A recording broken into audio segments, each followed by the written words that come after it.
The Russians use the extremely rare 231 Vena self-propelled mortar on the front lines. Footage of the car was released by Russian propaganda media. This is the first appearance of this artillery installation in the war against Ukraine for its entire time. It is known that the Russian army has in its arsenal actually single samples that were received for research purposes. The self-propelled mortar is equipped with a 120mm 2A80 mortar gun, which can fire at a distance of up to 13 km with conventional mines, or up to 18 km with special long-range ammunition. The self-propelled installation was developed in the interests of the airborne forces of the Russian Federation to replace the outdated Tu-9 Nona-S, which are now actively used by the occupiers. Accordingly, it can land from the air and is able to overcome water obstacles by swimming. The main advantage of the new machine against the background of its predecessor should have been a high level of automation of firing thanks to the integration of a computerized fire control system. This made it possible to significantly reduce the time of preparation of the machine for a shot at a newly discovered target from minutes to 20 seconds.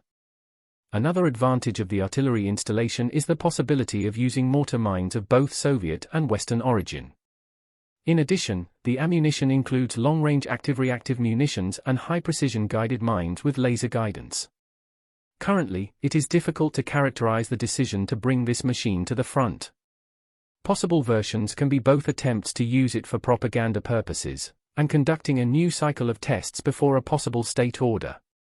It is no secret that the Russian occupying army is suffering serious artillery losses, due to the active work of Ukrainian counter-battery units and the use of high-precision weapons. The appearance of the Vena self-propelled guns may be an attempt by the Russians to compensate for these losses. This also correlates with the recent news about attempts to urgently deploy the production of self-propelled 152mm howitzers 2C-35 Coalition SV and 2C-43 Malva to replace the systems destroyed in Ukraine. During this statement, the Deputy General Director of the terrorist corporation Rostik, Volodymyr Archikov, said that serial production of the Coalition, as well as a transport and loading machine for it, has already been launched.